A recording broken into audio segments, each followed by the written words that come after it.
Hello friend, welcome करते हैं आपका। तो फ्रेंड, आज की वीडियो में हम आपको कवर कराने वाले हैं हिंदी व्याकरण के अंतर्गत परीक्षा में पूछे जाने वाले महत्वपूर्ण प्रश्न, वाक्य प्रकार, वचन और संधि के बारे में। तो फ्रेंड, वीडियो को आप अभी से कर लीजिए लाइक और चैनल को कर लीजिए सब्सक्राइब, क्योंकि हमारे इस चैनल में आपको हमेशा ही एजुकेशन से रिलेटेड वीडियो देखने को मिलती रहेगी। तो फ्रेंड, आज के वीडियो में हम डिस्कस करने वाले हैं कि संधि किसे कहते हैं, संधि की परिभाषा, संधि के कितने भेद होते हैं, वचन किसे कहते हैं, वचन की परिभाषा, वचन के कितने भेद होते हैं और भेद का परिभाषा भी हम आज बताने वाले हैं। और फ्रेंड, आज हम डिस्कस करेंगे वाक्य प्रकार के बारे में। तो हम वाक्य प्रकार का पूरा बताएंगे, परिभाषा, वाक्य प्रकार के कितने भेद होते हैं, वाक्य प्रकार को हम अभी सबसे पहले हम आप लोगों को समझाने वाले हैं। तो फ्रेंड, वीडियो को कर लेते हैं स्टार्ट और आपको देते हैं वाक्य प्रकार के बारे में पूरी जानकारी, वचन के बारे में पूरी जानकारी और संधि के बारे में पूरी जानकारी। फ्रेंड, सबसे पहले हम कवर करा देते हैं वाक्य प्रकार के बारे में। तो वाक्य विचार, वाक्य प्रकार की परिभाषा। तो शब्दों के उस क्रमबद्ध समूह को वाक्य कहते हैं जिससे अर्थ पूरी तरह से स्पष्ट हो जाए। एक बार और मैं परिभाषा बता देता हूं। तो शब्दों के उस क्रमबद्ध समूह को वाक्य कहते हैं जिससे अर्थ पूरी तरह स्पष्ट हो जाए। जैसे गंगा तट पर स्थित एक पाठशाला में आचार्य ध्रुव नारायण पढ़ाया करते हैं। इससे पूरा अर्थ आपको स्पष्ट हो गया है। भाव और अर्थ को स्पष्ट करने वाला वाक्य सफल कहा जाता है। भाव और अर्थ को स्पष्ट करने वाला वाक्य सफल कहा जाता है। सरल और सुंदर वाक्य में अग्रलिखित गुण होने चाहिए। पहला है आकांक्षा, दूसरा है योग्यता, तीसरा है आसक्ति या सन्निधि, चौथा है पदक्रम, पांचवा है अविनति और छठा है सतर्कता। मुख्य रूप से वाक्य के 3 प्रकार होते हैं। तो फ्रेंड, चलिए अभी हम वाक्य के 3 प्रकारों को आप लोगों को पूरा डिस्कस करा देते हैं। फ्रेंड, अगर आपको परिभाषा समझ आया होगा तो एक लाइक जरूर कर दीजिएगा। फ्रेंड, बात कर लेते हैं वाक्य के पहले प्रकार के बारे में। तो विधिवाचक वाक्य। विधिवाचक वाक्य जिन वाक्यों से किसी बात के होने का बोध होता है उसे विधिवाचक वाक्य कहते हैं। जिन वाक्यों से किसी बात के होने का बोध होता है विधिवाचक वाक्य कहलाता है। उदाहरण के लिए, पहला है जुम्मन शेख की एक बूढ़ी खाला थी और दूसरा है मैं आज वहां जाऊंगा। अब दूसरा है वाक्य प्रकार का निदेशवाचक वाक्य। जिन वाक्यों में किसी बात के न होने अथवा न करने का बोध होता है उसे निदेशवाचक वाक्य कहते हैं। उदाहरण के लिए, मैं स्कूल नहीं जाऊंगा, यहाँ पास नहीं प्रयोग हुआ है फ्रेंड, और इसके परिभाषा में भी बताया है। जिन वाक्यों में किसी बात के न होने अथवा न करने का बोध होता है उसे निदेशवाचक वाक्य कहते हैं। जैसे मैं आज स्कूल नहीं जाऊंगा, तो इसमें न जाने का बोध होता है।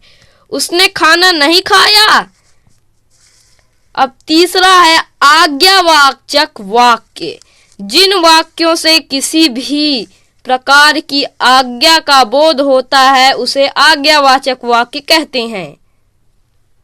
तो फ्रेंड, एक बार और मैं बता देता हूँ आज्ञावाचक वाक्य का परिभाषा।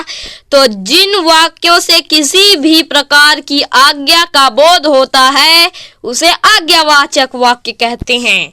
उदाहरण के लिए, पहला है वहां कौन है, दूसरा है क्या तुम वहां नहीं गए। वहां पास फ्रेंड आज्ञा का बोध होता है। वहां कौन है, वहां कौन है, यहाँ पास आज्ञा का बोध होता है। इस वाक्य में क्या तुम वहां नहीं गए, क्या तुम वहां नहीं गए, यहाँ पास भी आज्ञा का बोध होता है फ्रेंड। तो हमारा यह भी वाक्य प्रकार पूरा कंप्लीट हो चुका है। अब हम चलते हैं वचन के बारे में डिस्कस कर लेते हैं। तो वचन, वचन की परिभाषा। संज्ञा अथवा सर्वनाम के जिस रूप से वस्तु अथवा प्राणी की संख्या का बोध होता है उसे वचन कहते हैं। संज्ञा अथवा सर्वनाम के जिस रूप से वस्तु अथवा प्राणी की संख्या का बोध होता है उसे वचन कहते हैं। अब हम डिस्कस कर लेते हैं वचन के भेद के बारे में। तो मुख्य रूप से वचन के निम्नलिखित दो भेद हैं। तो चलिए फ्रेंड, वचन के निम्नलिखित दो भेदों को हम आप लोगों को कवर करा देते हैं। तो पहला है एक वचन। संज्ञा अथवा सर्वनाम का वह रूप जिससे एक ही वस्तु अथवा प्राणी का बोध होता है उसे एक वचन कहते हैं। एक बार और मैं एक वचन का परिभाषा बता देता हूं। तो संज्ञा अथवा सर्वनाम का वह रूप जिससे एक ही वस्तु अथवा प्राणी का बोध होता है उसे एक वचन कहते हैं। जैसे वायु, पुस्तक, मटका, लड़का आदि, इसमें एक वचन है। वायु, पुस्तक, पुस्तक एक ही है वरना बहुवचन में हो जाता पुस्तकें, पुस्तक, मटका, लड़का आदि। अब आ गए हम बहुवचन में दूसरे उसके भेद में। तो बहुवचन के बारे में अभी मैं पूरा बता देता हूं। तो बहुवचन की परिभाषा, तो संज्ञा अथवा सर्वनाम का वह रूप जिससे एक से अधिक वस्तु अथवा प्राणी का बोध होता है उसे बहुवचन कहते हैं। एक बार और मैं बहुवचन की परिभाषा बता देता हूं। तो संज्ञा अथवा सर्वनाम का वह रूप जिससे एक से अधिक वस्तु अथवा प्राणी का बोध होता है उसे बहुवचन कहते हैं। जैसे गायें, पुस्तकें, मटके, लड़के आदि, इसमें के लगा हुआ है, यही इसका बहुवचन बनाता है फ्रेंड। वैसे में गाय हो जाता, पुस्तक हो जाता, तो पुस्तकें हैं, बहुवचन है। वाक्य प्रकार भी पूरा कंप्लीट हो चुका है, वचन भी पूरा कंप्लीट हो चुका है। अब हम चलते हैं संधि के बारे में बात कर लेते हैं। तो संधि की परिभाषा, दो वर्णों के मेल से होने वाले विकार को संधि कहते हैं। यथा रमेश में रमा और ईस, रमा धन ईस, रमा और धन, आ और छोटा ई जुड़ जाएगा उसमें तो ए हो जाएंगे। तो रमेश, एक ही मंत्र चढ़ा है तो यहाँ पास रमेश। एक बार और मैं आपको समझा देता हूँ परिभाषा संधि की। तो दो वर्णों के मेल से होने वाले विकार को संधि कहते हैं। यथा रमेश में रमा और ईस, आ छोटा ई बराबर ए हो गया तो यहाँ पास रमेश बन गया। अब संधि के भेद, तो संधि के भेद अभी हम देख लेते हैं। तो संधि के निम्नलिखित तीन भेद हैं। तो पहला हम कवर करा देते हैं स्वर संधि। दो स्वरों के परस्पर मेल से होने वाले विकार को स्वर संधि कहते हैं।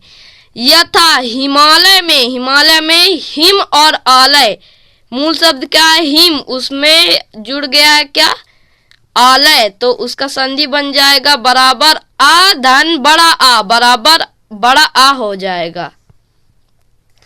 तो एक बार हम फिर से स्वर संधि का परिभाषा आप लोगों को समझा देते हैं। तो दो स्वरों के परस्पर मेल से होने वाले विकार को स्वर संधि कहते हैं।